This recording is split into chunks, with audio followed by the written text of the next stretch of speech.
You found the most in-depth coverage of the Silver and Black. The nation and the league arrive in Las Vegas in 2020. Live from the CBS Sports Radio 1140 studios, it's Silver and Black Today. Join the conversation by calling 702-889-5978. And now, here's your host, Scott Gobranson. It is Sunday. It is time for Silver and Black Today again. I am your host, Scott Gobranson. That is true, at least the last time I checked. Welcome back to the show, ladies and gentlemen. It is, of course, the dead period in the NFL. Makes it very hard for all of you out there, football fans, Raiders fans, because there's just not a lot going on. But that doesn't mean we don't have a quality show for you here today, because we do. And we'll go over that a little bit today, including an in-studio guest where we're going to talk about the life and times of one of the Raider Nation's favorite players in franchise history. And that is not an understatement. And that is one Lyle Alzado, number 77, one of the meanest, toughest dudes you will ever experience on the football field. We're going to talk to him. I should say we're going to talk to Jim Duffner, who wrote a book. And if you're watching, by the way, you can stream us on radio.com live. You can also stream us on YouTube, Facebook, Twitter, video-wise. And I'm showing the audience on video Jim's book, which we're going to discuss today, Lyle Alzado Story 77, Nobody's Invincible. So make sure you tune in to that. That's coming up a bit later here as well. So we'll go over some of the news. We'll go over some questions we have. We're going to talk about stadium food even, because with the Raiders coming to Las Vegas, every stadium, every city has like signature foods. What will it be in Las Vegas? We're going to discuss that as well. But first, I want to introduce my co-host today, one Mr. Kelly Kreiner. Kelly, how you doing this morning? I'm good, man. I'm glad to be here as always. Yes, you're above ground and breathing. I'm thankful for that, as I know you are. We're a man down again because our good friend and fellow co-host Chaz Osborne, again, who is the international man of leisure, is in Vancouver. He's up at the BC Lions game on special assignment, right? Special assignment, Kelly, right? He's doing something up there. That's right? a good way to put it. You know, I mean, we hope he gets back over the border. That's my only concern with Chaz. If he got in, he's got no problem coming back because, I mean, if there's any issue, they want you. Canada wants you out of the country if you have any problems. That's true. So the fact that if they let him in, getting out's the easy part. Well, the amazing thing, too, is I saw somebody, Twitter is such a vast wasteland. There's some great stuff out there, don't get me wrong, but there's just the underside, the negative side of it is just so bad, it's overwhelming. But there was somebody, and I stay out of politics, especially on this show. It's not something that I get into, but the immigration issue is big, right? People talking about immigration needs to be fixed, all that stuff, blah, blah, blah. This person said, anybody who says that it's easy to get into this country illegally has obviously never gone to a border crossing and had to wait in line. And I thought to myself, yeah, because they don't do that when they come into the country illegally. But nonetheless, that's Chaz up in Canada, so we'll see what happens with him and whether he'll get back. And he'll have a special report when he gets back, I'm sure. But, Kelly, the other thing is this week we saw, again, in the NFL, not a lot going on. The NBA is dominating the news cycle. And I think if you look at what the NBA has done, Kelly, it's exactly what the NFL did. If you go back to when I was a kid and you were a zygote or whatever you were at that point, maybe, because you're 10 years younger. But if you look at it, the NBA copied what the NFL did. The NFL used to shut it down after the Super Bowl, and then you had the draft, and after draft and the mini camp, it just went into a black hole. Now, you could argue that right now there's not a lot going on. True, but it's nowhere near what it was like. But the NBA, and I'm not an NBA fan, but you can't get away from it right now. It's even dominating over anything that's going on in the NFL. It is, but the NBA's biggest problem is, especially for the casual person, free agency is more interesting than their season. This is the time where NBA is more out there than when they're actually playing their sport, and that's a problem in the long run. It's like you're capturing this, 10 days, there's 355 left in the season. Yeah, and we've talked about that too, right? The NBA being a player-driven league, the NFL doesn't have. And we've seen conversation, right, from this show over the last 6 months where people are talking about, oh, well, the NFL players are going to get what the NBA players had. And you and I have both said, nuh-uh, it's not going to happen. And I agree with that. There's not going to be a work stoppage in the NFL. I think the NFL Players Association is going to cave on anything. I don't think they have the fortitude that the NBA players had in their negotiations and all the things that have led up to what they've done and the control they've had. So to me, it's different. But with the NBA and dominating, you're right, the off-seasons now, even in the NFL, have become so important to the branding of the league and to fans staying engaged with the league that, to me, it's just an interesting study because it's all about the football on the field. And remember, we're 10 weeks away from the start of the NFL season, by the way, just if you needed a reminder. But to me, the idea that the offseason and all the moves and the transactions, which nobody used to care about, Kelly, has become such a dominating thing, and that people are writing. Now, on our website, we've been pretty low-key lately. We haven't done a lot, practically nothing, other than put the show stuff up, because I just don't believe in writing stuff to write stuff to fill a vacuum. Now, if I'm making a ton of money off a website, then I totally get it, and I understand why they put this clickbait stuff out there. But overall, it's remarkable that people are that interested in the offseason. NBA, true, the free agency. But in the NFL, it's a little different because you have so much more going on. But does the NFL need to do something now to maybe fill this gap between now and July and do something? I don't think they really need to, because for the rest of the year, they are the number one sport. It's the one everything's talking about. And this is easier for the NBA to own free agency like this, because when you're only starting 5 guys, you're only playing basically 9 guys. One big person can completely change a franchise, to where in the NFL, unless it's a quarterback, you're not going to see that. And you see stars move in the NBA a lot more than you do in the NFL. Oh, yeah. With franchise tag and everything like that, the stars have a tendency to stay in the NFL more, so there's just not as much movement, so there's not as much excitement. That's true. And not only that, but you have in the NFL, the NBA now, because the players control, the NBA, they can't just cut guys like they do in the NFL. NFL, the rules around rosters and all of that stuff is so much different. And I just don't, again, I don't see, and we're going to talk later as we move into the year about the new deal that they're going to have to negotiate for 2020, but I just don't see that same. I know a lot of people think that the NFL players are going to exert themselves like the NBA players did, but I just don't see it happening. If you look at the unions, if you look at what they've done, it's just not the same model. It's not the same piece. Yeah, and the big thing that, like with NFL, everybody talks about guaranteed contracts and everything like that. You'll never see those in the NFL because of the injury risk, because of the shelf life of players. Or if you do, the salaries are going to be 70% of what they are now. Because like you every time you see a deal, those numbers aren't what the deal's going to be. You're looking at the guaranteed money. You're looking at the first 2 or 3 years. And the agents love to say, hey, I got this huge number, even though everybody knows you're not going to hit that. You start getting into guaranteed salaries, those numbers are going to drop. They're not going to look as impressive because of, you're not going to, throw a lot of money at a free agent knowing that, hey, this running back's, 29 going to be 33. Right. This quarterback's going to be 35 when it's done.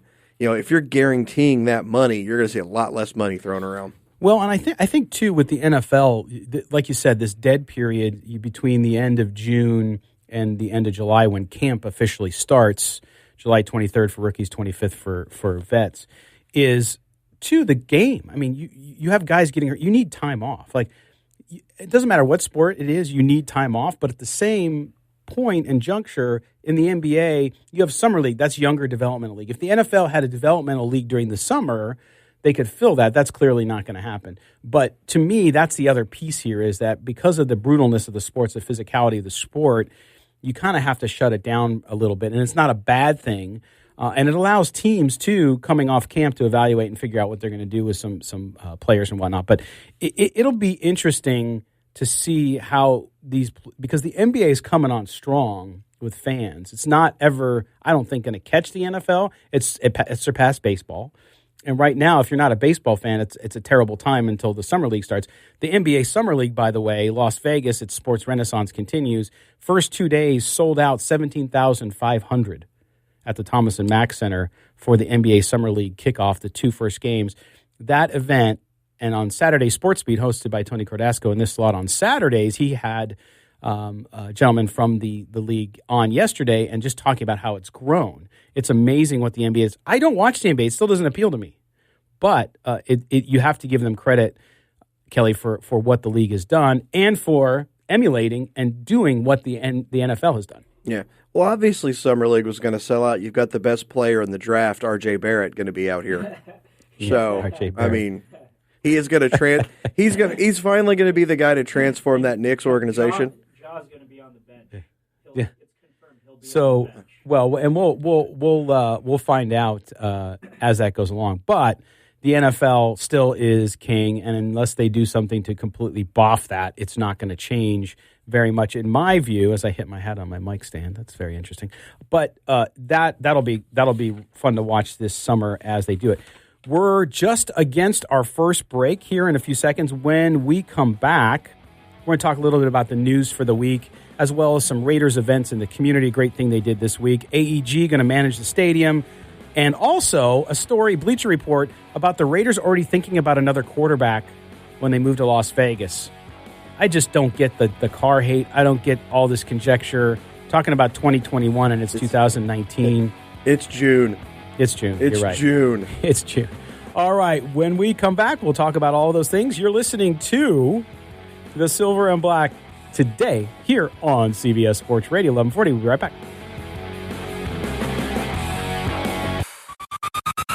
This is Silver and Black Today, live on CBS Sports Radio 1140. It is. And I'm back. That's what they call a cold opening. Yes, welcome back to Silver and Black Today here on CBS Sports Radio 1140 in Las Vegas, Nevada. Of course, a overcast Las Vegas, Nevada today. I actually had a little bit of rain on my way in. Kelly, I don't know if you did too, but I got a little bit of raindrops, which during the summer, raindrops keep falling on my head. Okay, sorry. Kelly just gave me a look of disgust when I started singing. I was just going to say, you just cost the station like $5,000. With my singing, it's absolutely horrible. I can do the Candyman can. Okay. How about stop? Just rain, yeah, rain. I had like 7 raindrops on my window driving, or my windshield driving in. So. Or was that the tears of Lakers fans? No. Anyway. Why would the Lakers fans? Yeah, they're a have mess. tears? They're still a mess. They're getting everybody according to Twitter. Yeah, not according to the Brooklyn Nets, who are prepared to make some signings today. Anyway, we're talking about football here, though, right? Yeah. And one of the things we wanted to update you guys on is if you're not in Las Vegas, you may have seen this. We, I think, talked about it during the week in social media, but AEG Facilities has been chosen to manage the Las Vegas Stadium, of course, where the Raiders will be playing next season. The company announced Tuesday that the co-owner and operator of T-Mobile Arena here in Las Vegas, of course, where the Golden Knights play and where the future Las Vegas Nuggets will play. That's my prediction. $1.8 billion stadium, of course. Go ahead. You had a comment on that? Who did you say? I said the Nuggets. The Nuggets ain't going anywhere. Okay, we'll see. And then the terms of the length of the agreement were not announced. The Los Angeles-based AEG Facilities will be responsible for stadium operations.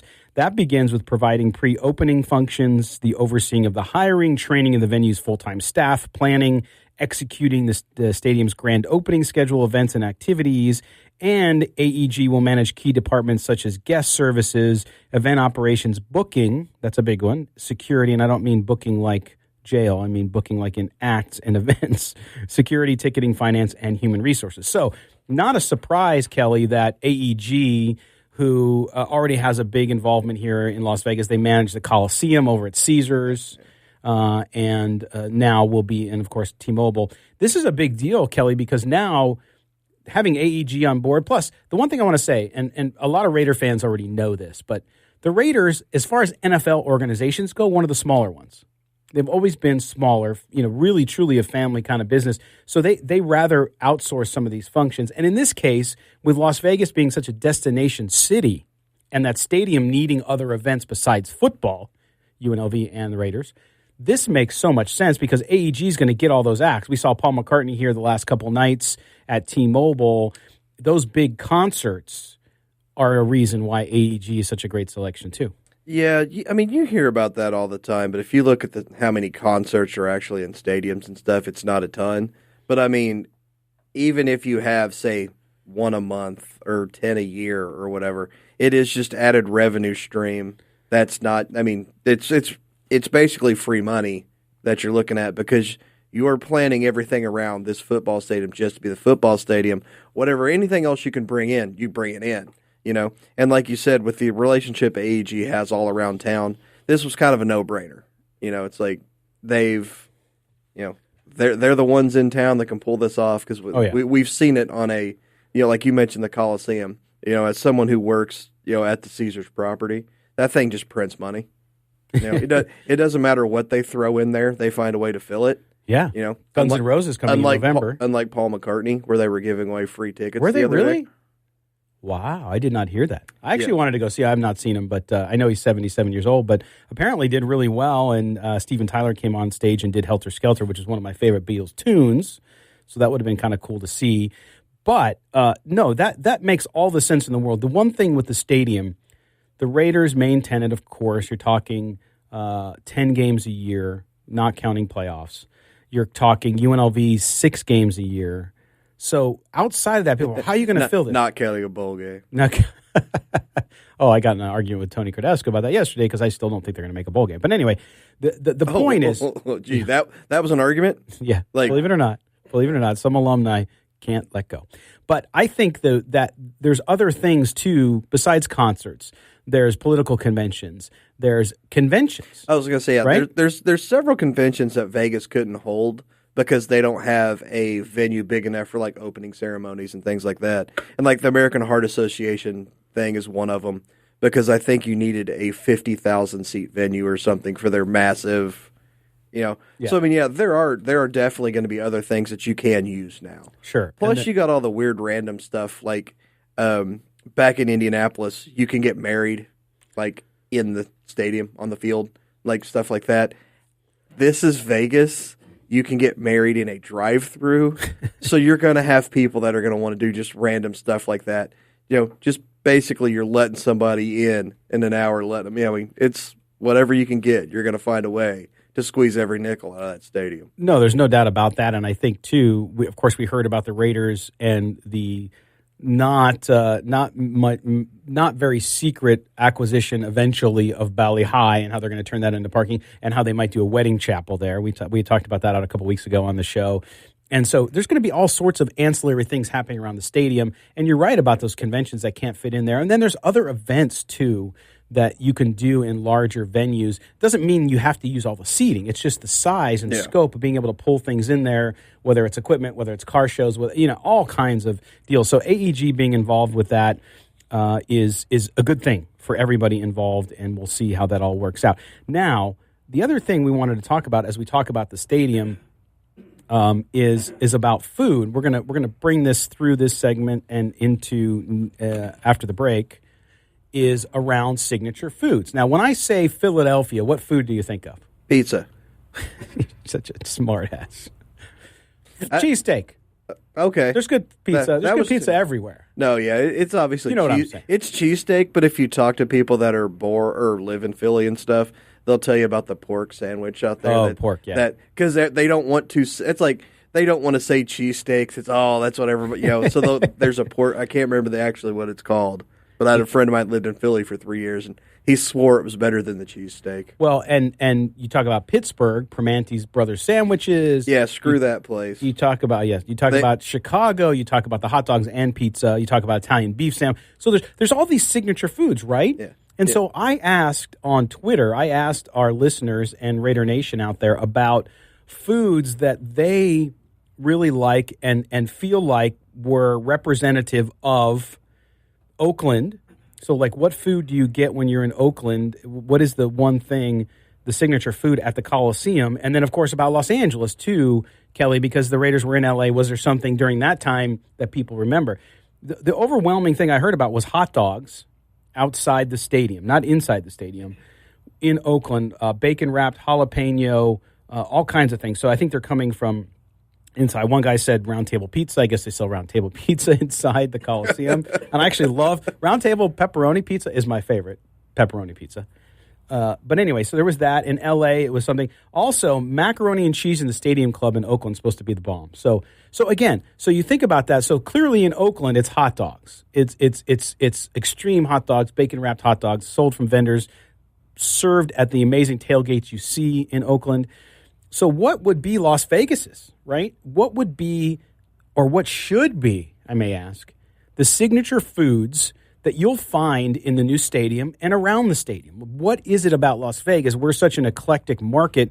We are truly a melting pot here of all kinds of cultures, races, ethnicity, everything. And so we asked that question, and we want to talk about it. We're starting the conversation now, Kelly, but we'll take it through on the other side of the break. But what, out of all the places you've been in the country, Kelly, what's your favorite stadium food that you've ever had? You know, it's funny because, being the fat guy, you think like that would be some like big thing. When I go to a game, I'm just, one, I've probably been drinking for a while. And especially if it's football, I'm tailgating. It's like bratwurst and stuff at a tailgate. Yeah. So I'm not really eating in the stadium. It's just, maintenance drinking till they shut off beer at the end of the first half like they did at the Colts games. Yeah. Food at stadiums and stuff has never been like a big thing for me because it's always before to where you're eating, like I said, you're eating bratwurst, you're eating burgers. I want that tailgate food when I go to something for football. And I agree on the tailgate thing. That's what's interesting about this conversation because baseball is different. Like when I go to a baseball stadium, I think of the in-stadium food. It's just a different pace of game. Peanuts, Cracker Jacks. No. Like San Diego, we had fish tacos. You go to Tampa, and they have like swordfish sandwich. They have all this kind of different stuff, even though nobody goes to the games. I was getting ready to say, do they make 5 of them in case they don't want their food costs go high for waste? But the point is, football is much more a tailgate culture, right? Baseball is not a tailgate culture, so we'll have to talk about that. But we're gonna expand on it and say, okay, guys, Raiders fans, what do you want to see here in Las Vegas when you come here in the way of food? So call in 702-889-5978, 702-889-5978. You're listening to The Silver and Black today here on CBS Sports Radio 1140. CBS Sports Radio. This is Jim Plunkett, and you're listening to The Silver and Black today. Oh, yeah, Jimmy, bringing us back in. Jim Plunkett, who should be in the Hall of Fame. If you disagree with me, you're an imbecile. You looking at me? You looking at me like you're disagreeing with me? No, I'll say I'm not disagreeing with you on that one. Yeah, okay. I didn't think you were an imbecile. You said something that wasn't stupid, so I mean, I'm on your side now. That's such a compliment. Thank you. From me, it makes me feel good. It makes me feel good.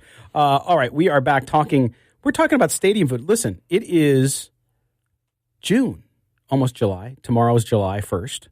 We're in the dead period, so we're talking about things that are interesting that aren't just rehashing the roster of the Raiders and what we might think might happen and just not have anything to go on. So we're talking about this.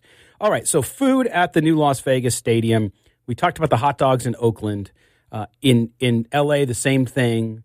And our own David Stepanian, our engineer, who I think showered today. Did you shower today, David? No. Turn on your microphone so we can hear you. No shower today. No shower today? It's Sunday, so you said no?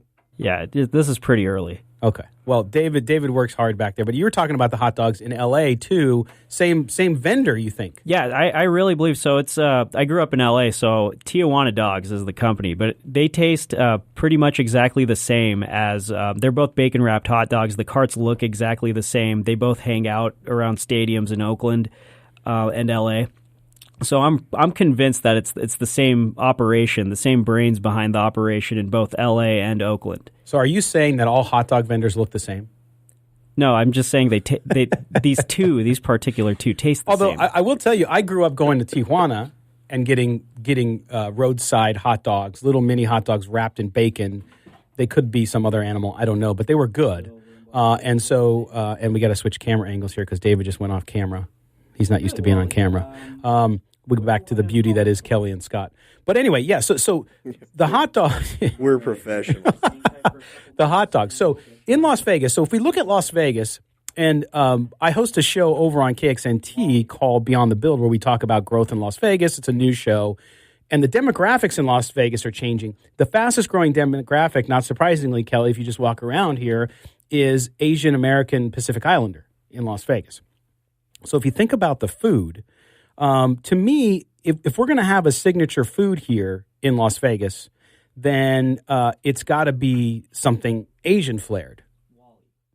It's got to be something Asian flared, right? To me, I'm thinking Korean barbecue. I'm not going to say poke bowls because I think those are going to go out of fashion, but there's something, Hawaiian barbecue is one of them. I think Korean wings would be phenomenal for Las Vegas with what we have. So what food comes to mind when you think of Las Vegas besides Chick-fil-A? I think of alcohol and booze because if that's all you have. No, seriously. When you think of Las Vegas, I mean, we have celebrity chefs. We have some of the best restaurants on the planet. You're thinking about drinking when you're thinking about Las Vegas. So alcohol can be a food, But yeah, I don't think there's one signature because that's the thing. Everybody that lives here is from somewhere else. True. Everybody's brought their own culture and everything like that. So there's not one thing besides alcohol that kind of fits everybody in this town. So then we should have, because I do think you need to, if I was making the menu, which I'm not, and we'll talk about that another time, but if I was making the menu, I would have some throwbacks to the Raiders' history. So I would have one of those hot dogs that represents Oakland. I would have one of those hot dogs, if they're not the same, that represent L.A. or something that represents L.A. And then when it comes to Las Vegas, I would definitely go with something that speaks to the population and what's happening here. And to me, that is that food. Now, we also have great Mexican food, street tacos, that kind of thing as well. And what happens is, I think you'll see with the tailgating, the fans will dictate what it becomes, right? So maybe you can't prescribe it like I'm trying to, but I do think eventually you'll see something come out of that, and you'll see people go crazy where, CBS is out for a game and they're saying, oh, look what they're doing. They're rotisserie cooking a full pig in the parking lot, right? Because you have Cuban culture here, you have Hawaiian culture here, you have Polynesian culture. All those folks do some of that as well. They're island cultures, right? So it'll be interesting to see what happens. Speaking of eating, though, and barbecue, got to say this, too. The best place to watch UFC 239 is at Mabel's Barbecue, and now a supporter of Silver and Black today here on CBS Sports Radar. That's over at the Palms Casino Resort, Saturday, July 6th. So next Saturday, our own Tony Cardasco and Paul Ihander will be broadcasting live from 4 to 6 p.m. The undercard starts at 5 p.m., main card at 7. Mabel's has more than 100 beers, Kelly? I've been to Mabel's. I know you have. Yes. It's good. 150 bourbons, which is why I go there. And 100 tequilas, the best smoked meats, and no cover charge for UFC. So they're not charging, folks. Jan Jones versus Thiago Santos. Amanda Nunes meets Holly Holm. That's your favorite, right, Holly Holm? Come and join us at the UFC viewing party at Mabel's Saturday, July 6th. I'm going to be there. I'm going to have some brisket and bourbon. But I don't think they'll let us smoke a cigar there, Kelly, right? I do not believe you can. Yes. We have to go out and we can't go to the sports book anymore because they don't allow it there either. Jan Jones? No, a Jan. Okay. I thought you said Jan Jones. Did I? Yeah. The former mayor of Las Vegas? Live radio. It's the beauty of live radio. You make mistakes and everybody hears them. That's the way it goes. Especially after they're pointed out by your co-hosts. I love that, though. That's what makes us human, right, Kelly? That's what makes us human. All right. Now, this week, Kelly, we had, and send me your thoughts on the food thing. Keep it coming in. It's very interesting. This week, we had a Raiders community event. The Raiders are all over this community. I mean, they're just, every week there is something new. And this week, they did something really near and dear to my heart, and that was take care of a couple veterans. And our own David Stepanian was out there, and apparently he went to the Hustler Club after and lost the tape of the sound. No, I'm just kidding. But David, you were there. That'd actually be a better story. That's why I started to go there. But David, tell us a little bit about what the Raiders did and who they helped. Yeah, I was going to ask how you knew that I went to the Hustler Club afterwards. Well, look at you. I didn't detail that to anybody, but going there at 10 in the morning. But so it's a really cool thing that they did. So they basically they surprised these two veterans from Desert Storm who were on the waiting list for a service dog, and they were on the waiting list for over a year. So they thought that they were coming to the stadium just to do a tour.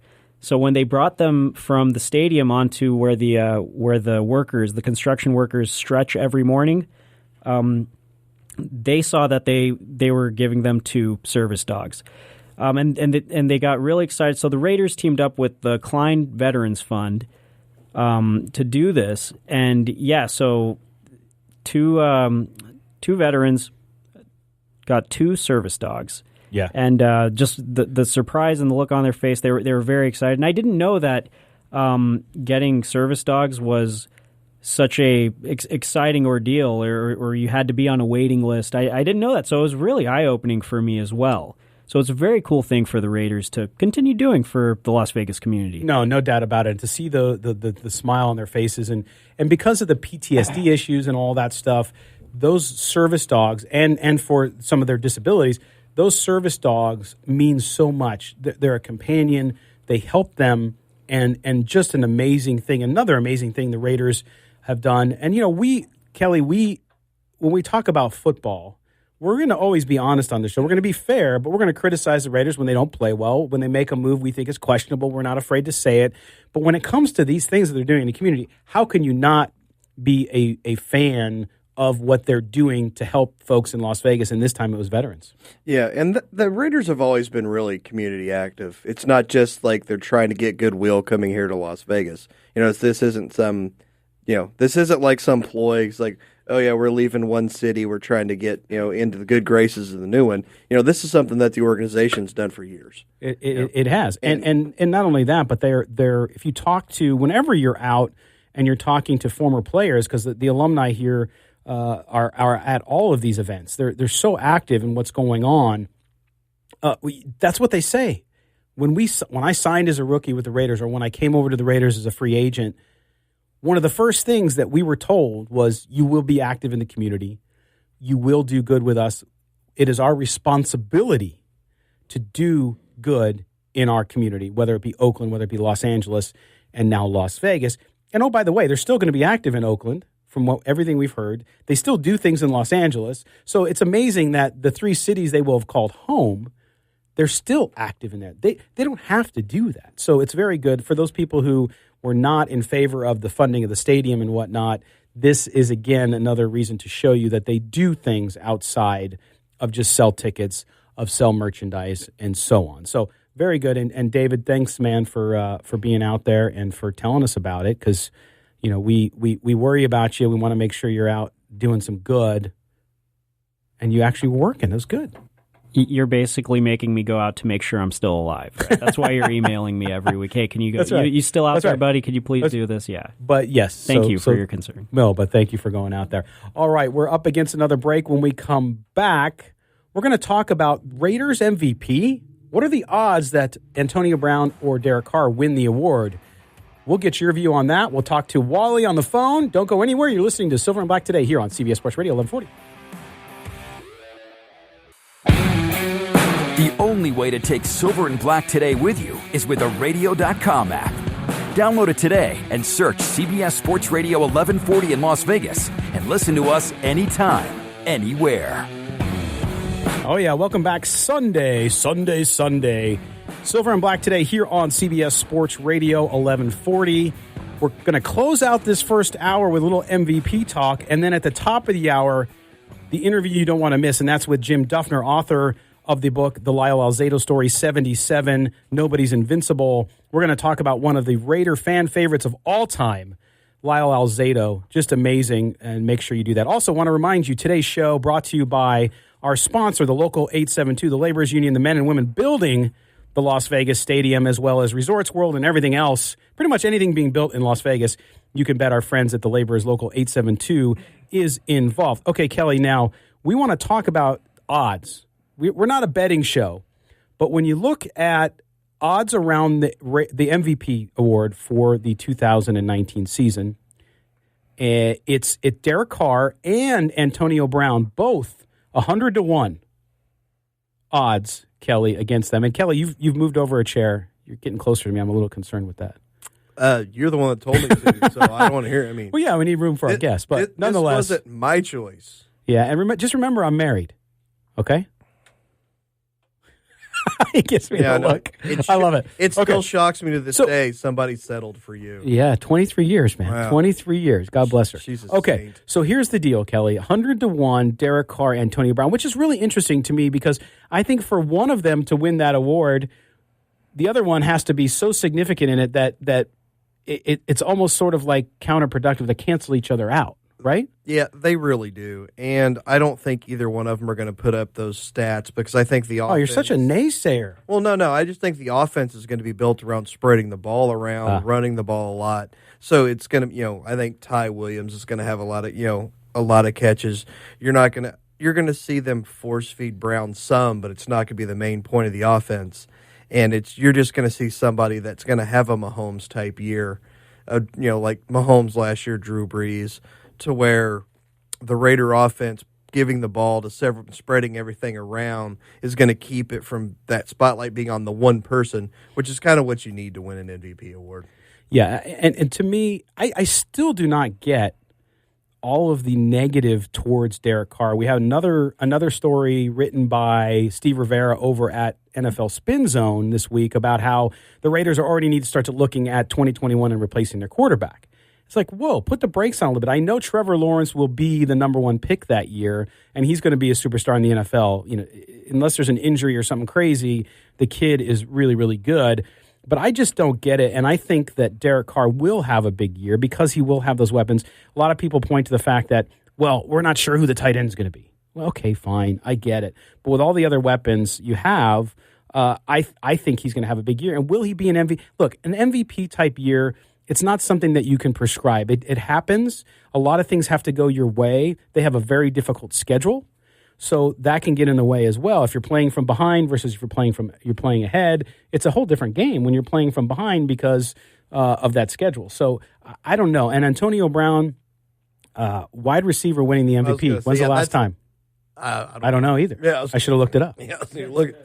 Someone who prides themselves on preparation, I didn't look that one up. But my point is, I don't see Brown. I think Brown's going to have a big year, and I think Derek Carr is going to have a big year. But to think about that, think about teams that are much more along in the journey, like the Rams and others who you could see having big years because they're playing from that perspective. So it'll be interesting. Now, Josh Jacobs, running back, rookie of the year. Does that happen? You talked about it during the break about Hard Knocks and everything and how that's going to help his exposure and all of that. People are going to fall in love with the kid. Yeah, the exposure is going to be great for him. He's going to be huge. He's going to have the opportunity. I mean, he's going to get he's going to have the chance to get it. I just know, this just kind of hit me because I was going to say Montgomery out of Chicago is going to have that same kind of opportunity. I think DK Metcalf in Seattle's going to He's got something to prove, too, because he fell in the draft. Yeah. He's not happy about that. They got nobody else to catch the football besides Lockett. So he's going to have opportunity. Yeah, it'll be interesting to see there.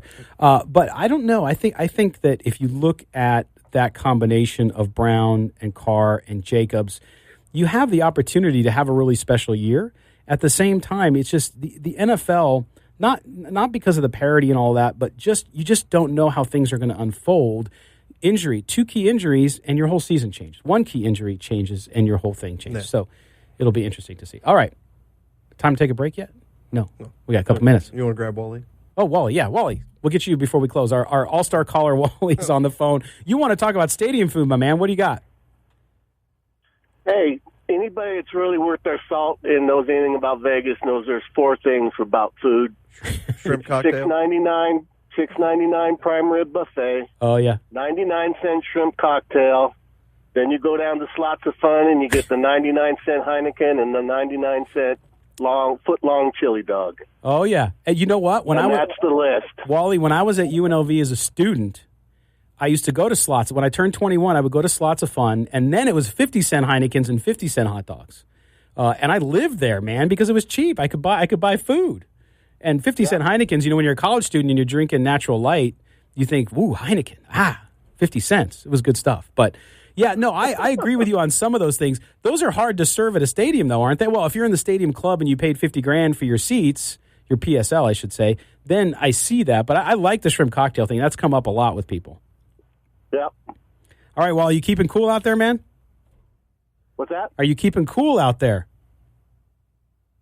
I can't hear you. That's okay. All right, Wally, thanks, man. We'll talk to you again.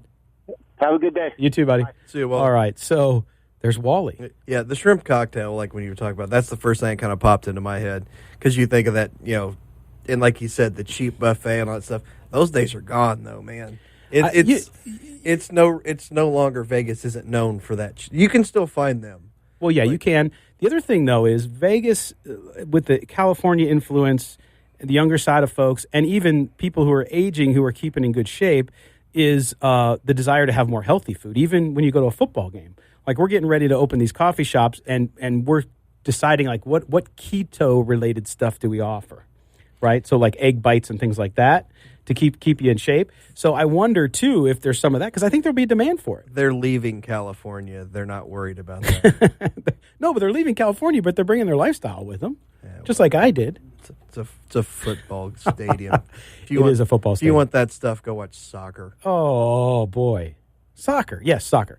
All right. Well, we appreciate all you guys' comments on that one as well, because it's an interesting subject.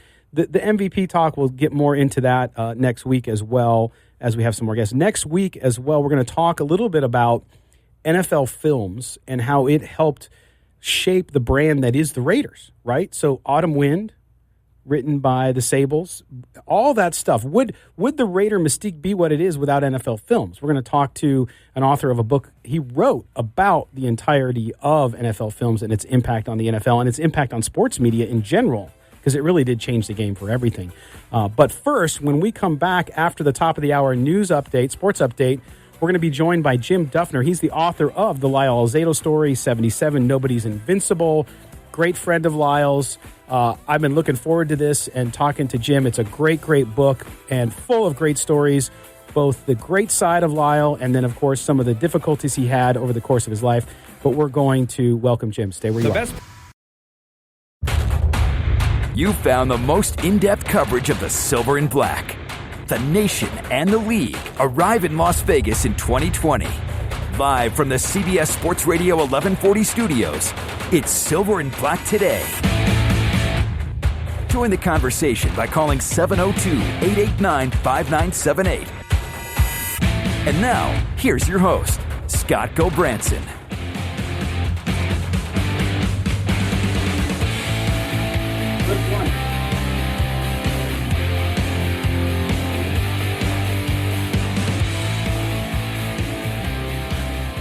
All right, welcome back to Silver and Black Today here on CBS Sports Radio in Las Vegas, Nevada. And we are going to talk for most of this hour about one of the fan favorite, one of the greatest Raiders of all time, I believe, and that is Mr. Lyle Alzado, number 77, played 16 years in the NFL, of course, won a Super Bowl with the Raiders, and really, not only that, was a celebrity in his own right, even outside of football.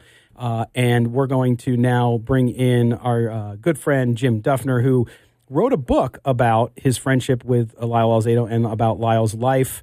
And Jim joins us. We're very lucky to have him here in the studio. Jim Duffner, welcome to Silver and Black Today.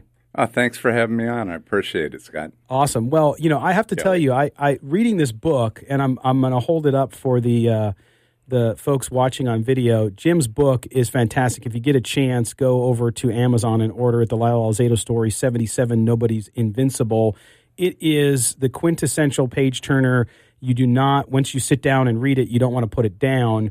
And that's because it's real, it's genuine, and it is a friend remembering someone so close to them, the good and the tough parts of his good friend. And Jim, that's the thing with Lyle. Tell us a little bit, how did you meet Lyle Alzado, and how did you guys develop that bond as close friends? Well, I first met him through some NFL, activity and stuff, and then he saved my life basically in a bar fight. Yeah, tell that story. It's a great story. Well, we were up here in Las Vegas. I was here, ran into a couple guys that I knew from San Diego. They asked me for a ride back to their hotel, and I said, sure. Walked to the parking lot, and next thing I knew, they grabbed my keys, locked me out of my own car. 4 guys were coming over to do bodily harm to me, put it that way. And I had nothing to do with it. Didn't even know they were in a beef with anybody. Well, the guys got closer. They had knives, and the guy had a club, and I thought I was going to have my lunch and end up in the hospital, and all at once Lyle came out of nowhere. So we beat the you-know-what out of all 4 of them, sent them to the hospital. The 2 guys that locked me out of the car took off, and that kind of sealed our bond. Yeah, and that's the thing, too. That story, as I was reading that story in the book, Jim, it struck me as we went on, too, and as I read more and more, that it makes sense because Lyle was such a tough guy, right? Everybody knows that tough side of Lyle Alzado on the football field, and when he was talking to the cameras in the NFL films, documentaries, and all that stuff, the guy knew how to play to the camera. At the same time, him coming to your rescue and him helping people was genuine, and that's something he did his entire life. Yes, he did. Everything about Lyle was black and white. There was no middle area, no gray area. It was right or wrong, and if you didn't want to be on the wrong side of him. That's and there were plenty of offensive linemen who were on the wrong side of Lyle Alzado, and I'm sure they remember the head slaps and everything else. But as you got close to Lyle, became friends with him, and you chronicle this in the book, you shared something similar in that your backgrounds as kids and your situations as kids, although very different, you both had difficulties, right? Lyle was in an abusive household with his father, well chronicled, everything from what he molested his sisters to being an alcoholic, all that stuff, which really we'll talk about a little later too, because it helped mold what Lyle became and what he was seeking. Right. But also it helped bond you guys too, because you grew up, your grandparents raised you. Right. And did an amazing job. You talk about them in the book and how awesome they were, and that's phenomenal. But was that something too that once you got to talk to each other that helped you become closer? It bonded us, yes.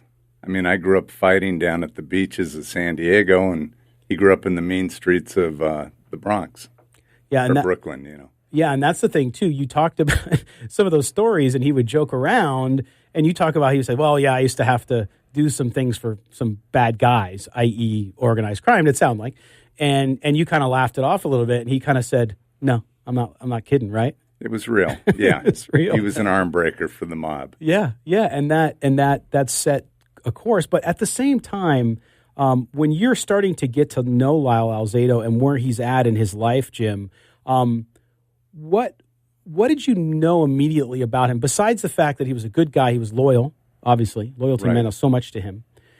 What did you soon learn after you became close to him that you started to look through and say, "Hey, this guy is both a great person, but he also has issues. He needs help," or whatever it may be? Well, you know what you saw is what you got. I mean, he was like a kindred spirit. I mean, the guy, he was one of the most loving, caring people I'd ever met, and at the same time, he'd be there. He'd jump in like he did to save my life, basically. Yeah, it's phenomenal. And when I was, so I'm 49. So when I was growing up, Lyle was playing during the years that I was sort of in grade school, high school. So I grew up watching him play. I grew up in San Diego as a Charger fan, right? As a kid. So I Lyle Alzado, I always loved him because he was crazy.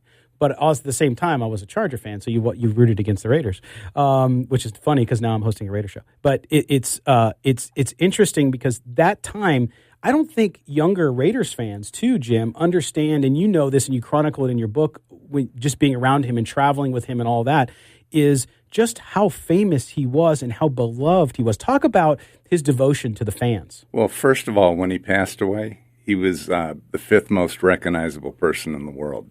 Wow. Which says a lot. And it's not all football. It's because of film and TV and just, his toughness and stuff. And he was feared on the field. I mean, legitimately feared. There were people like Matusak that the media hyped up. Lyle scared people. It's like one time Matusak came back into a bar, Poncho's, when we were having a party, and Lyle threw him out in the street when he started picking on players. And Matusak was smart enough not to come back in the bar. Yeah.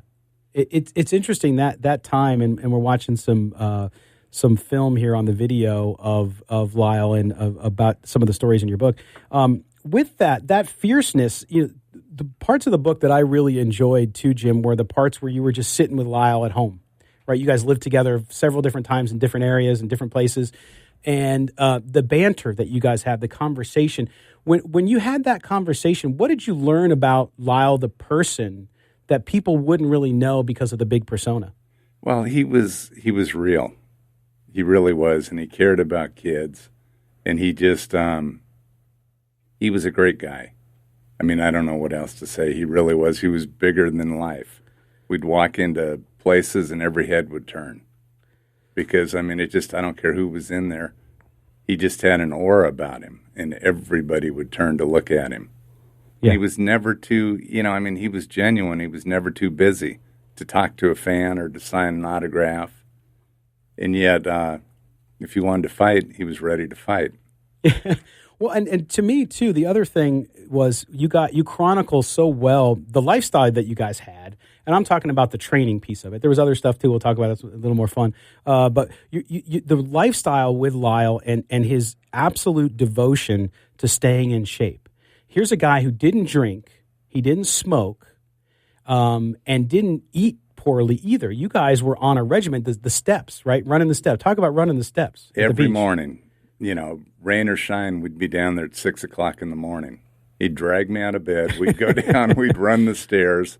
I mean, no matter what time I came in at night, we were up and we were down at the stairs doing the 4th Street stairs. After we'd do the stairs, we'd have to go to the Firehouse Deli and we'd eat egg whites, cantaloupe, and chicken every morning.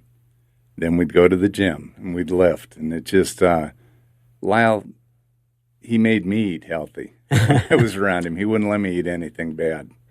Well, and that's the thing, too. For you, Jim, you're wearing your NFL alumni because you played in the league as well, and you played in Europe.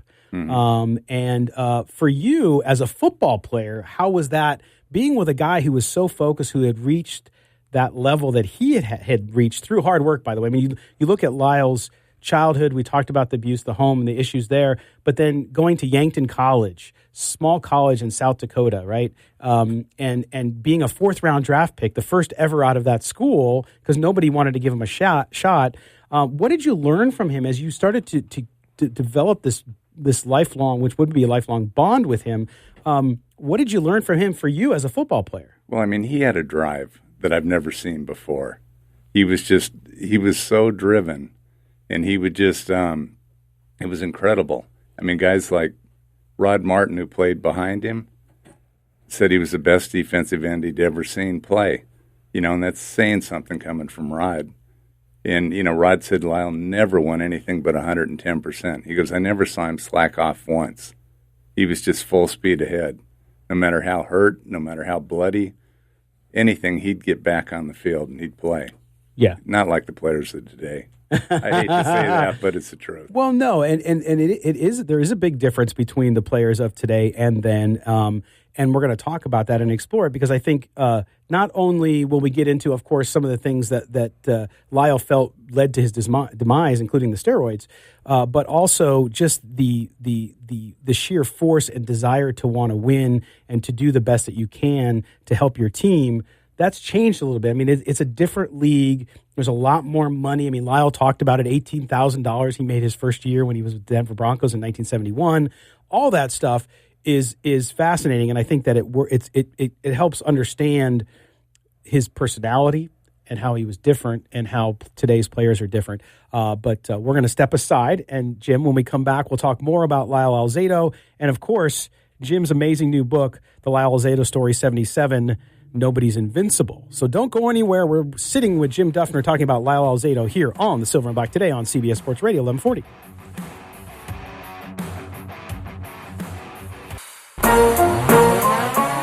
found the most in-depth coverage of the Silver and Black. This is Silver and Black Today, live on CBS Sports Radio 1140. Here's your host, Scott Gobranson. People can portray me any way they want because I don't give a damn. I am what I am. And until those people touch me close enough, they'll never know what I am. If they want to see me in this interview or in a newspaper article and say, what's the matter with this guy? Let them say it. But don't you analyze me and don't you tell me what I am until you get close enough to understand what I am. Then you can make an analysis of me. But don't you dare do it until that. There you go. Lyle's out. The late great Lyle Alzado, and we're here with Jim Duffner, who did get to know him really well. And he's written the book, The Lyle Alzado Story, 77, Nobody's Invincible. I highly recommend for Raider Nation, go out and pick up the book on Amazon today. So, Jim, we've been talking a lot about your friendship with Lyle. And the underlying theme for me when you talk about him as a person, as a player, as a friend, and really as a brother more than a friend. I mean, he really was a brother for you. Brother from another mother, I think you say it in the book, right? Yeah. But with Lyle, the one thing, and you see this a lot with tough guys, with really talented people who are driven, and we just had Todd Marinovich on a couple weeks ago, and he talked about fear driving him, and fear was also a driver for Lyle Alzado. Talk about his fear, what it was, and where it came from. Well, Lyle came from nothing, basically, and he came from the hard streets, Brownsville, and fighting, and once he made it, I mean, he was lucky to make it. Sure. Stan Jones's car broke, and a $10 car part got him to discover Lyle. He went down to Montana Tech to check out some game films and to look at another running back, and it turned, I ended up seeing Lyle and wanted to know who that kid was, and Denver ended up drafting him. But it was fear that drove Lyle. Fear of having to go back to the mean streets that he grew up in. Fear of losing everything that he had. He never wanted to go back to where he came from. And fear, it was a big motivator to Lyle. Yeah, and it really did. It drove so much of what he became and what he wanted to do. What that fear, though, for you, and those conversations you chronicle in the book, which are very, very personal, and some of them seem so matter of fact the way they started, but then they would kind of go down a road into things that were much more deeper, and you could kind of get a sense for what Lyle was thinking and what might be bothering him. But the one thing that sticks out too is that lack of a relationship with his father and that lack of a good example for his father to set. You grew up with your grandparents. Your grandparents set a wonderful example for you. They were my parents, yeah. Yeah. And they set that example. And being the father of 5 kids myself, I know I have to set that example at home. That relationship with his dad, at the end of the day, was that really the hole in his heart that was really something he could never fill? It really was. Al Davis is the one that came around, and Lyle had been yearning for a dad his whole life, and Al Davis is the closest thing that he ever had to a dad, and he loved Al Davis. Well, and stuff, and I mean, Lyle, he always yearned to have a relationship with his dad. And after he made it big in Denver, and he was one of the stars of the Orange Crush, or the star of the Orange Crush, he went to see his dad in prison, and his dad wanted nothing to do with him. Yeah. It just broke Lyle's heart more, and that was the last time Lyle saw him. Well, and that's the thing, too, is when you tell that story in the book, you as the reader, and this is why you did such a great job with the book, as a reader, you're thinking to yourself, okay, so he's going to get that moment where dad finally, at least, even though he's in jail, at least says, hey, I'm proud of what you did. And he got the opposite. And for me, my heart sank reading those words because that's all he wanted, right? It's what he wanted. So for him, in your view, though, Jim, when you look at Lyle and being around him as much as you were, where did he look falsely to find that acceptance and that love? In women. He picked up a lot of the wrong women. Yeah. He wasn't very lucky when it came to love. Well, neither one of us were, truthfully. But being married and divorced, sure. I can say that. Sure. Yeah, no, Lyle, he had an empty hole in his heart and he was always trying to fill it. And he just never really did. I mean, playing for the Raiders was probably the closest thing to filling his heart, because he loved Tom Flores and he loved Al Davis, and they both loved him back. He was Al Davis's favorite player. I mean, Al told me that. Yeah. I got to talk to Al because of Lyle. He knew how close Lyle and I were, so he would talk to me. Yeah, and I mean, you even talk about, and we'll get a little more into his sickness in our last piece with you after the break. But for Lyle too, that finding happiness, right? That's a theme I see in your book too. It was very hard for him to find. He found it in moments, and clearly the defining moment was when he won the Super Bowl with the Raiders. I mean, right. Going to the Raiders, number one, then finding Al Davis. And then winning the Super Bowl. But that relationship with Al Davis, since you're talking about it, let's go there, was really remarkable because they shared a lot in common, coming from New York and both growing up on the rough streets and all of that. What was it about Lyle, do you think, in your conversations with Mr. Davis, what did he see in Lyle that led to that close relationship between them? Well, he saw intensity. And he saw a guy that loved silver and black the same way he loved silver and black. I mean, that's all that meant anything to Al. And Lyle, he gave it 110% on every single play. They came from the same streets. He knew the kind of upbringing Lyle had. And he'd always wanted Lyle to play for him. And Lyle yearned for a father figure. And he said once he got to the Raiders, he got to do things that he couldn't do anywhere else.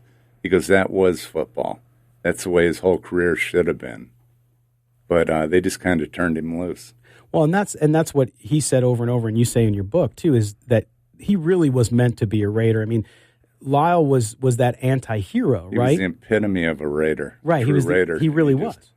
And so for him to get there, he started to find that happiness, and of course, he continued to dominate on the field. For someone who played professional football, talk about that for a minute. Going against Lyle, I mean, you see it. He still is the only guy who has a rule named after him, right? The Lyle Alzado rule, which was about removing your helmet, because Lyle against the Jets removed, and I forgot the guy's name now, the lineman. Ward. Ward, yeah. He takes off his helmet, and then he threw it. He basically used it as a weapon and then got flagged, and then the NFL comes out with a rule. But playing against Lyle on the field, you've talked to many, many guys who did. And what was it about him on the field? Was it what we now call that motor? It just didn't stop? It was a motor that didn't stop, his aggressiveness, and he just put it all out there on the line. And he was, he was aggressive. He was one of the most aggressive, toughest football players to ever play. Yeah, some of those images of him both in the Broncos helmet and the Raiders helmet, mostly I see with him with the blood, the broken nose, because I don't know how many times he broke his nose, probably dozens, because he was so hardcore at it. But that intensity, I think, that helped because you had the great Raiders teams of the 70s, right, with all those guys that played. And then as it moved into the 80s, Lyle really picked up that mantle. And then with his young protege at the time, Howie Long, comes along, and they kind of started to create that, and it led to the Super Bowl year. For him, though, in finding that happiness and being on the Raiders, was it ever going to end up differently, do you think, for him? Was he ever going to find happiness? It's hard to say. I mean, it really is hard to say. I know once he got to the Raiders, he was ecstatic. It was like he was reborn again. He was starting all over, fresh, like a rookie with the knowledge of a veteran. And he did whatever it took to get on the field and to be successful. And Al Davis and Tom Flores admired him for that. Tom said he was the best player that he'd ever coached. He was his and Al's favorite. Al Davis said the same thing, because he was a winner. He would do anything it took to win. He put, the team, Al Davis, and the fans above himself. Yeah. And he would do anything he never wanted to disappoint them. Yeah, yeah. And for you, Jim, talk about what that relationship meant for you in your life as you were going. I mean, we all go through our own issues, right? We all have our own ups and downs. For you, being along on that journey with him, Talk about the impact it had on you. Well, I miss him. I miss him every day. I grew to love the big guy and stuff, my arm from getting smacked all the time. And I still have a scar, from where he hit me and I fell into a spike, and I cut my arm. But, no, I don't know. I think about him a lot. And a lot of times when I want to give up or I want to not do something, I think about Lyle, and I do it. Even when he was sick, he would go down to 4th Street the day he got out of the hospital, and he'd do more stairs than most human beings could because he was determined to build himself back up. Yeah, amazing. A man with a brain tumor continuing that workout, just remarkable. We're going to step aside again. We're talking to Jim Duffner, wrote the story, the Lyle Alzado story, 77, Nobody's Invincible, book you can catch on Amazon right now. I highly recommend it. When we come back, we're going to talk about, unfortunately, Lyle's health decline and his eventual passing and what impact he may have had on the game as a result of that. You're listening to Silver and Black Today here on CBS Sports Radio 1140.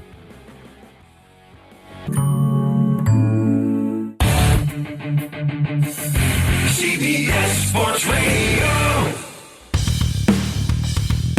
Hey, this is Tim Brown, Hall of Famer. You're listening to Silver and Black Today. A little frightening. I don't want to indict anybody. I just want, however trite this sounds, I don't want anybody to be hurt by it anymore. And either I'm dying or something that obviously a lot is wrong with me. I don't want anybody to have to go through what I'm going through. If I had to make the decision to be part of pro football for 16 years, if I had to do that, to take the steroids that I took, the growth hormone for my comeback, and all the other stuff that I did, I wouldn't give up my life for it. And I don't think the kids that walk on the beach that are built by steroids, the athletes that compete in pro football, in pro basketball, in pro football, in pro baseball, I don't think they should have to make the choice. I don't think there should be a choice. There you go. That is the late Lyle Alzado on the Roy Firestone Up Close show on ESPN from the day that the I Lied story appeared on the cover of Sports Illustrated, where Lyle Alzado, after all years of denying using steroids, admitted to using them throughout his professional football career. We're joined by Jim Duffner, the author of the Lyle Alzado story, 77, Nobody's Invincible, a good friend, a brother of Lyle Alzado. And Jim, you hear that coming back in and, watching Lyle's decline, a guy so big, especially when he built up for that comeback with the Raiders that fell short for him. I looked at him and I said, wow, the shape he was in.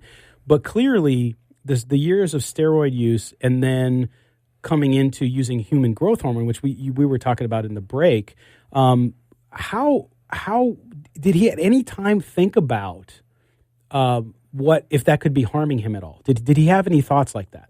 No, all he ever thought about was winning. And so he took steroids to win, to help him, to get bigger and stronger, which I'd say everybody was on. He wasn't doing anything different than any other player and stuff. And he was giving it his all. And then when he got into acting, he couldn't get off the steroids because they wanted the big Lyle Alzado. He cut him way back. And then once he was talked into trying a comeback to try to turn the Raiders back around and bring back some of the old toughness and stuff that they used to have, he got back into lifting heavy, doing the steroids, and he tried the human growth hormone for the first time, which it made him nervous. He didn't want to screw up his chances of getting in the Hall of Fame. Right. And so he actually borrowed the money from me to buy the HGH. He got generic, he didn't get cadaver like a lot of people say HGH. He got synthetic HGH and stacked it on top of the steroids. Wow. Then he went in and tested clean, so he went in and tested for the Raiders. Yeah. And that's the thing, too, because back then I think people today have grown up watching professional football where there's a a deep testing culture, right? People get tested, it's random. Going back to Lyle's time, first of all, steroids were not prohibited. They were not tested for. They were not, you weren't told to go do them. It wasn't like drinking a protein shake or something, but it wasn't something they tested for. Then they started testing for, obviously, when he started to come back, and that led to the human growth hormone piece of it. But it's no wonder, and I'm not being overly critical here, but it's just watching, Jim, you watch NFL players today who stop playing and then they go into broadcast or whatever, and they literally shrink by a half. And that can't just be work. I mean, you're a guy who worked out your entire life. You can't shrink by that much just because you stop working out, right? I mean, you have atrophy, your muscles go away, but the way these guys dramatically shrink, it makes you think, well, geez, are they doing something to keep that competing edge? Well, you tell me, if you go from 300 pounds down to 210, you're not just eating good. Yeah. Well, and that's my point. I think that now, in some ways, could the problem be even worse because of the money? I mean, the money has gone back. I saw Lyle was on the Pat Sajak show back in the day, and he was talking about how Tony Mandarich just got drafted out of Michigan State, and he was getting $1 million a year as a $1 million signing bonus, and that was huge money. Now you're talking about players getting $30-40 million. The pressure is even higher now, isn't it, Jim? Yeah. No, I mean, they're making tons of money, and they want to keep the money coming in, and so they're doing whatever it takes. Yeah. And it's part of the game. Absolutely. Jim, we heard in that clip to where on the Firestone show where you can hear that he's kind of like, if you see what happens now, I may not have done this. It might have been different. How much of that was just where he was at versus, because it sounds like he didn't want other people to do that because he had done that. It's like that seemed to be like kind of a fear of his that people might do this now because I've done this. Was that something that kind of went into that, do you think? Well, he wanted to help kids. He wanted to keep kids from making the mistakes that he made. And he'd started on steroids at Yankton College is when he was introduced for the first time, and he never got off them until he got on the human growth hormone. And a lot of people say it wasn't the HGH that caused it, or it was cadaver, or this, that, and the other. It was synthetic. I know. I lent him the money to buy it, so I know. And when he died, there were 13 cases of, the type of lymphoma that he had. It was a rare type, and there were 13 cases in the United States, and 11 out of the 13 were on HGH. And it just, in East Germany, there were a lot of them. Yeah, everybody's body has cancer cells in them. You never know what's going to kick off the cancer cells. And they believe that Lyle, since he was on steroids for so many years, that once, he got on the HGH, it kicked off the cancer cells. His immune system was down. He believed it. His doctor believed it. And so I believe it. Yeah, no, and it's hard to argue. And seeing, it's hard to look at. I mean, I can imagine for you as someone who was so close to him, to see him towards the end of his life because of the drastic change in his physical appearance. But the way he came out and said, look, I lied. I did steroids. I did human growth hormone. I don't want anybody to go through what I'm going through. It's unfortunate because I think he's been punished for it. He's been punished for it because in my view, looking at statistically his career, he should be in the Pro Football Hall of Fame. There's no question in my mind. But he came out, he broke that code of silence, right? Right. But he also, I think, his lasting legacy, I don't think people necessarily give him the credit that he's due by coming out like he did to ensure that people understood the issue and that they could start to address it. I'm not saying the issue's gone away because we've been talking about that it hasn't. There's still performance-enhancing drugs being taken in all sports. But do you think if Lyle could come back today and see what's going on, do you think he would be happy with the impact that he had at that moment and ongoing? Well, he'd be happy. If he knew that he helped one kid, he would be happy. At one time, his whole life revolved around making it into the Hall of Fame. That's what he wanted to do. He didn't want to tarnish his career. But he came out selfishly and spoke against steroids, spoke against his mistakes, trying to help, as many kids as he could. And he got a lot of letters, from people thanking him. And there was a lot of response. I was going to get on it, but because of you, I'm not going to get on it. And, there's a lot of naysayers out there, but there always are. But Lyle, his heart was into helping kids. He didn't care whether he got in the Hall of Fame or not. He's not in it, but his bronze is in it. That's right. Again, Jim Duffner, author of the Lyle Alzado story, 77, Nobody's Invincible. And Jim, for you, and I know too that, in your book, faith plays a strong piece as well.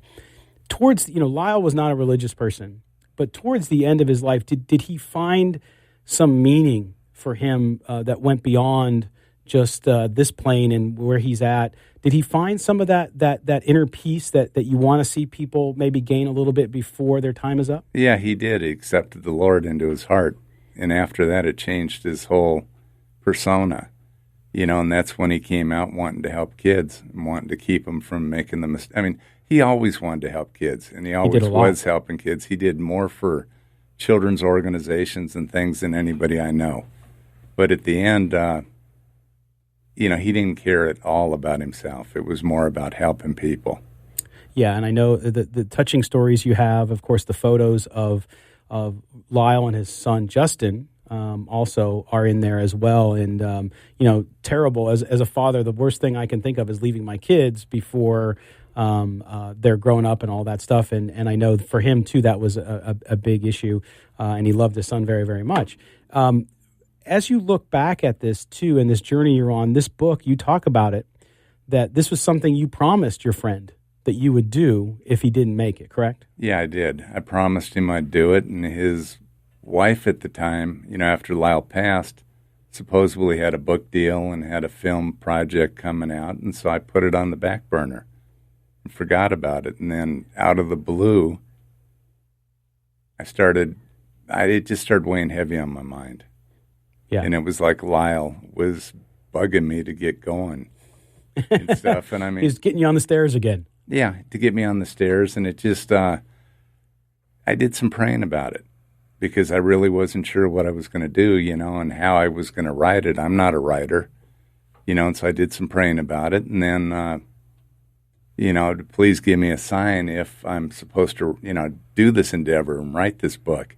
Well, I was at Caesar's Palace walking down a corridor, and a guy approached me and said, "Excuse me, can I ask you a question?" And I said, "Sure." He goes, "Does Buffalo mean anything to you?" Which caught me completely off guard, and I said, "I played there." And he goes, "What about the number 77? And I said, "That was my best friend's number, Lyle Alzado." He was a fan of Lyle's, so we talked about it for a few minutes. And then he told me out of the blue, he asked me if I believed in God, and I said, "I do. I owe everything to God." And he goes, "I'm an ordained bishop, and God had been talking to me the last couple nights. And he told me I was going to meet you today." And I was kind of like, okay, just trying to take it all in. Sure. And going. And he said, "He's got a message for you. You have one last ride."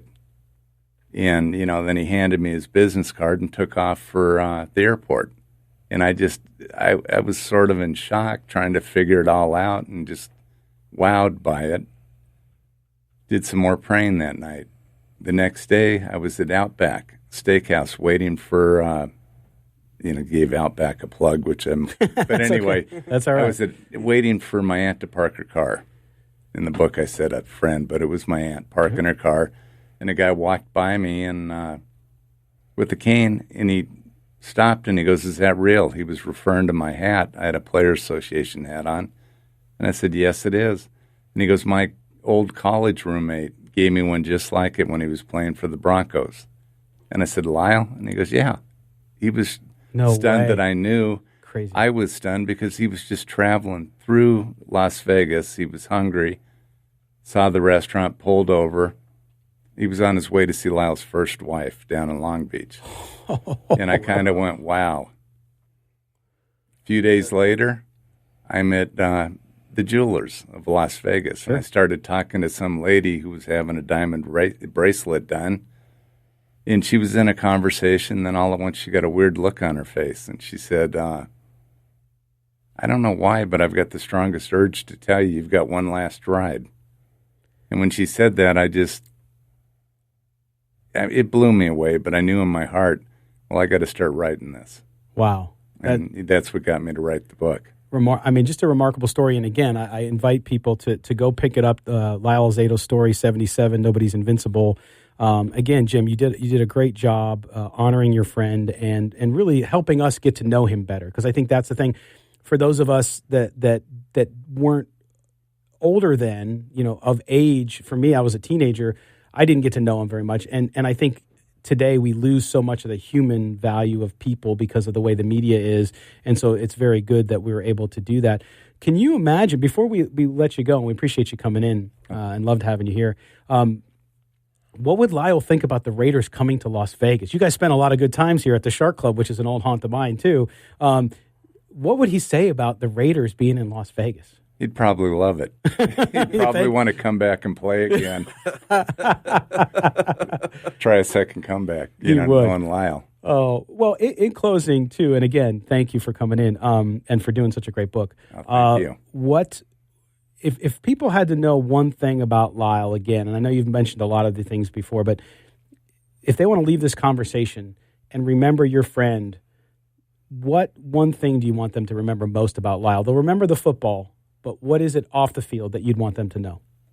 He was honest, and and everything was black and white, and he spoke it. He loved people, and he wanted to help the fans, and he loved the fans, and he was a good guy. Yeah, and if football misses him, I know everybody misses him because he was such a great person on the field, off the field. He was just so fun and always had time for fans.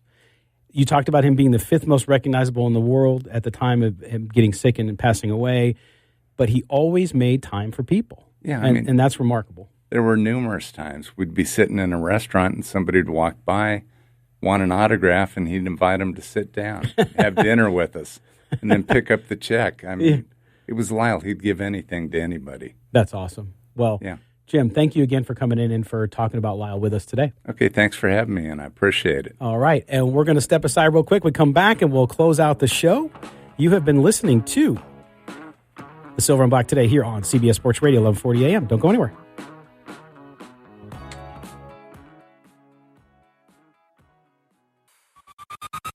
This is Silver and Black Today, live on CBS Sports Radio 1140.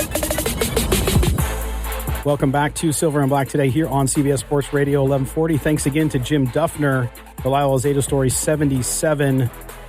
Nobody's invincible. Just a great conversation. Jim's a great guy. What a way to remember your friend. And Kelly, you brought up a good point, though. When you think about Lyle Alzado being such a great Raider, 80% of his career was not spent with the Raiders.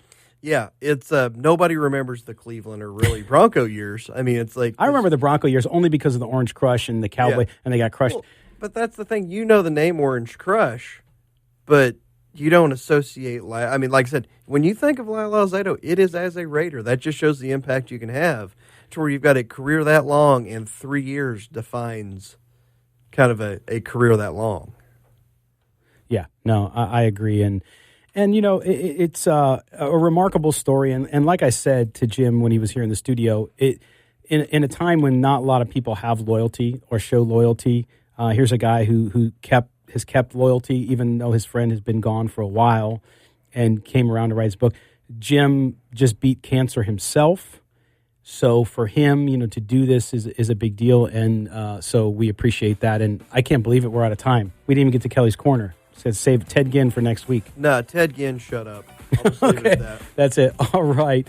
I want to thank you guys all for joining us here on the Silver and Black today on CBS Sports Radio 1140. We'll be back next week. Thanks for joining us. And want to thank my engineer, David Stepanian, also our intern now, Anthony Farina, who's here, and my co-host, Kelly Kreiner, for Chaz Osborne, International Man of Leisure. I'm Scott Branson. Talk to you next time. The best